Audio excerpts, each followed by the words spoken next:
Hola a todos y a todas, este es el video correspondiente a la clase número 2 de construcción conjunta del texto, parte 1. Estamos trabajando dentro del programa de lectura y escrituras académicas de la Universidad de Flores y hoy lo que haremos será abordar la deconstrucción de la memoria descriptiva Casa Antonio Carlos Sisa.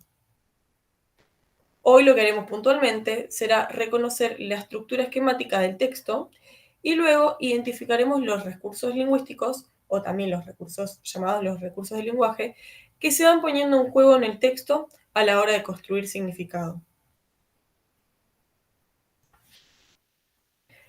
Como pueden ver, a continuación les hice un cuadro con la estructura de esta memoria descriptiva.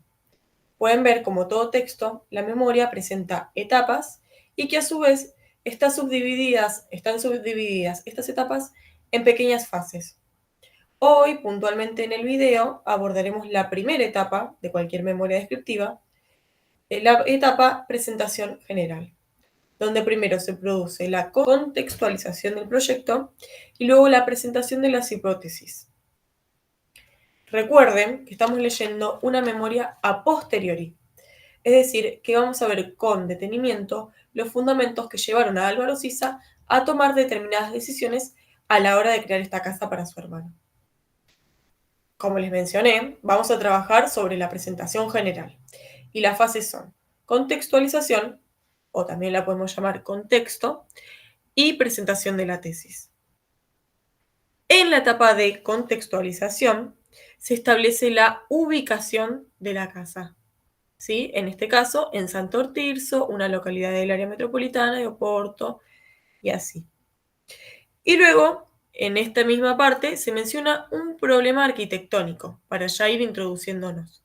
La casa está situada en una calle secundaria, rodeada de viviendas unifamiliares, no muy lejos, dos bloques desafortunados y violentos se interponen a la vista. Luego, si pasamos a la presentación de la tesis, vemos cómo se presentan las hipótesis que funcionarán como guía para toda la memoria. Pero también vemos las soluciones del arquitecto. Acá como problema vemos, el proyecto se hace y se desarrolla, al menos en parte, como reacción a este contexto con una obstinada voluntad de protección y de creación de un espacio íntimo y acogedor. Las extremas dificultades inherentes a la parcela son la única base cierta de un proyecto que se supera constantemente. ¿Ven? Acá estamos viendo que las dificultades sobre la parcela pueden ser un problema, pero ya dentro de este párrafo está introduciendo la solución. Además, en este segundo párrafo también podemos ver este tema de problema y solución. Por ejemplo, esta obra ha sido realizada con gran economía, pocos medios y mucha lucidez. Acá ya hay una tesis bastante fuerte en la que dice que para realizar el proyecto se debe trabajar con recursos escasos. Bueno, en primer lugar, para trabajar en la contextualización, es decir, en esta ubicación del proyecto, vamos a ver que se utilizan procesos manifestados a través de verbos, como por ejemplo visitamos o también encontramos, que vinculan al hablante, es decir, al escritor, con las entidades. Acá la entidad, o también la podemos llamar participante, más importante del texto siempre va a ser la casa o el proyecto, mejor dicho. Pero usualmente vamos a ver que se ve manifestada a través de la casa. Vemos que desde el comienzo se va a repetir. ¿Sí? Acá lo podemos ver que ya en un primer párrafo se repite 2 veces. Y esto sucede para que el lector no pierda el hilo conductor del proyecto.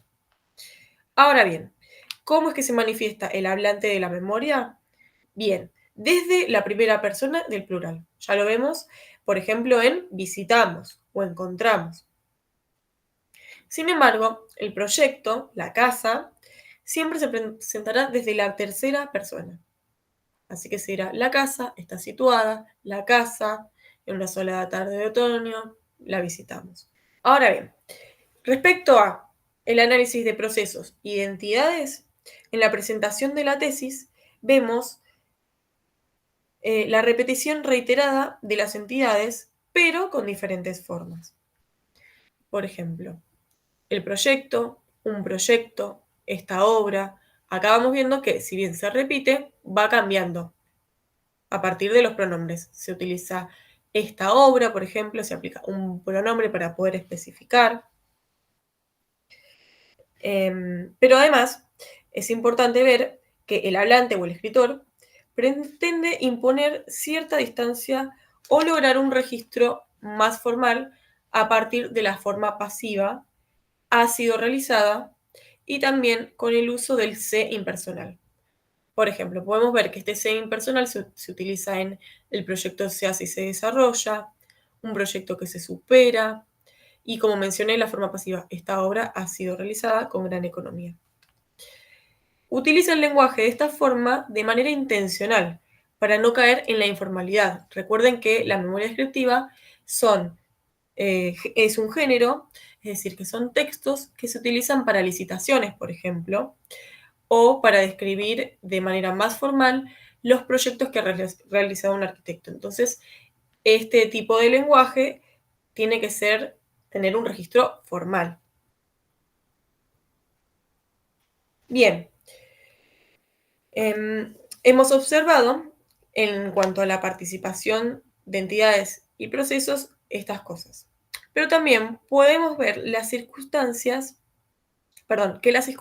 circunstancias colaboran también a la hora de construir un significado en el texto, y sobre todo en la fase de contextualización.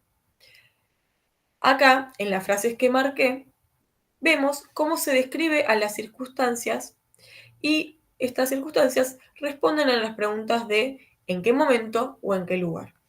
En Sarto Tirso, una localidad del área metropolitana de Oporto, en un tejido urbano sin calidad, fruto del desarrollo desordenado u hostil.